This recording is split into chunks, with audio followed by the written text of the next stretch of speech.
Today I shall be teaching from 2.1 from a railway carriage. The poet of this poem is R.L. Stevenson.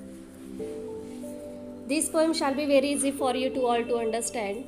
All to have most experience R.L. Stevenson is trying to see here in this poem. You all must experience means you all must have traveled through buses, trains, aeroplane. When we travel through buses, trains, we always take window seat. We see out of the windows and we see many things going to behind. So let's start. Faster than ferries, faster than witches, bridges and houses, hedges and ditches, and charging along like troops in a battle. All through the meadows, the horses and cattle. In the first stanza, poet describes many scenes from the window of a railway carriage. यहाँ पे R.L. Stevenson ये railway से जा रहे हैं, travel कर रहे हैं, विंडो सीट वहाँ उनको पास बैठे हैं, वहाँ से वो बहुत सारे सीन को वो डिस्क्राइब कर रहे हैं. He said that the train run faster than magical creature. Faster than witches. देखो faster than fairies and faster than witches means जादू से भी जो ज़्यादा फास्ट होता है ना. फास्टर दैन फेरीज और फास्टर दैन विचेस से जो चीज़ें सामने आ रही है विंडो के बाहर से वो बहुत ही फास्ट वो पीछे चली जा रही है. Bridges and houses, hedges and ditches and charging along like troops in a battle. Then he said that the train run faster than magical creatures such as fairies, witches. Then he sees a bridge, house, hedge, ditches. अभी hedge means क्या होता है? Shrubs है ना, raw shrubs जो road के side में लगे रहते हैं ना, raw shrubs उसको कहते हैं. ठीक है, तो ये सब जैसे shrubs दिख रहे हैं, houses दिख रहे हैं, bridges दिख रहे हैं, ditches दिख रहे हैं, ये सब विंडो के बाहर से दिखाई दे रहा है.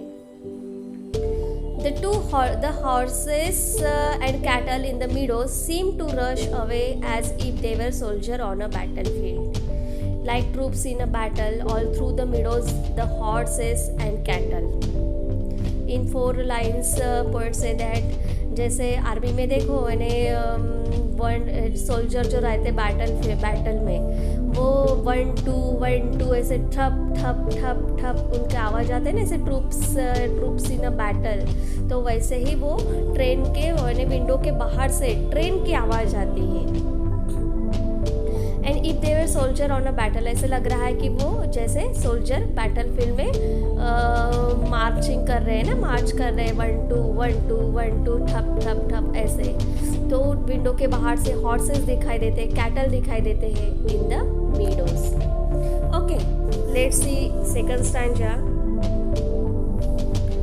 All upside of the hills and plains fly as thick as driving rain, and ever again in the wink of an eye, painted station whistle by. In the second stanza, poet describes the train passes hills and plains. जैसे train हिल के पास से जाती है, planes के पास जाती है, वहाँ पे the sides their fly away as a thick as heavy rains. यानी विंडो के बाहर से बहुत से ऐसे हेवी रेन्स दिखाई देते हैं, थिक हेवी रेन. जैसे now and ever again in the wink of an eye, painted station whistle by. And in the fourth line, poet say that कि now and again painted station, कि अभी तो एक station आया था और फिर अभी विसल बजते फिर से दूसरा स्टेशन आ गया. As the train passes this station, the whistle of the engine is heard. यानी जैसे इंजन का इंजन विसल की आवाज़ सुनते हैं वैसे ही दूसरा स्टेशन आता है. और अभी तो एक स्टेशन गया था, फिर अभी दूसरा पेंटेड स्टेशन. और स्टेशन कैसे रहते हैं? हमेशा रंगी बिरंगी रहते हैं ना, यानी बहुत सारे कलर लगाए हुए रहते हैं, रंगीन रहते हैं पेंटेड स्टेशन. तो यहाँ पे पोएट ने स्टेशन का यहाँ पे डिस्क्रिप्शन दिया है. Okay, now in the third stanza. Here is a child who scramble all by himself and gathering brambles.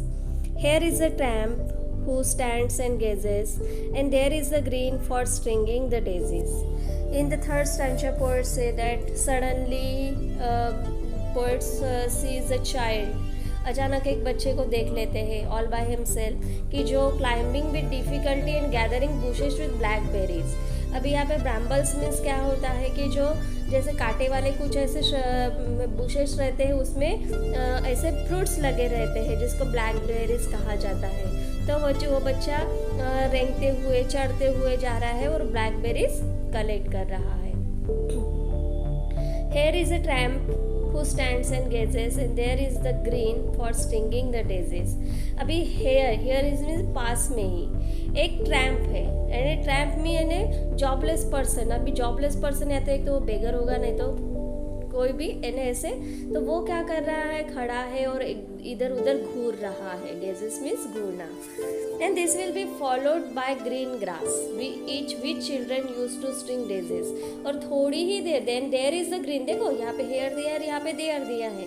थोड़ी दूर जाते समय वहाँ पे और लिखा है कि देयर इज द ग्रीन, कि वहाँ पे ग्रीन है.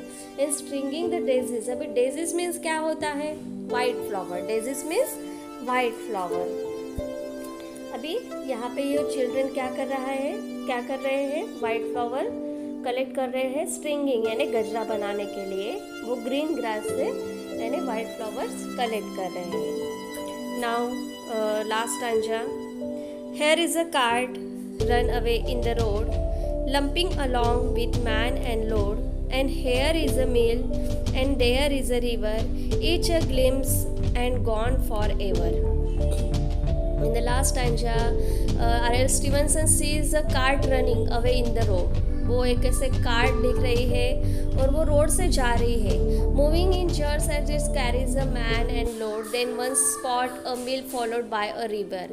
अभी वहाँ पे रोड भी अच्छा नहीं है, इसलिए ऊपर नीचे जैसे लंपिंग यानी जंप लिए हुए वो मैन वहाँ पे बहुत सारा ऐसे लोड लेके जा रहा है. वो विंडो से उनको दिखाई देते हैं seen. Then one spot a mill. फिर थोड़ी देर के इसमें आगे जाने के बाद उनको एक स्पॉट पर मिल दिखाई देती है. फिर रिवर दिखाई देती है. और हर एक जो साइट है यानी each here is a mill, there is an each glimpse and gone for ever.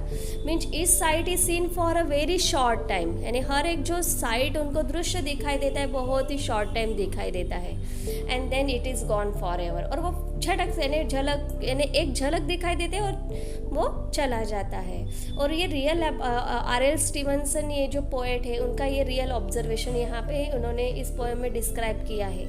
इनके जैसे हम बहुत सारे सीन्स हम भी जब ट्रैवल्स करते हैं बस से ट्रेन से, हमको भी बहुत सारे ऐसे सीन्स दिखाई देते हैं, है ना. तो यहाँ पे ये पोएम फिनिश होती है. इस पोएट कौन है, पोएम के पोएट R.L. स्टीवनसन. ओके.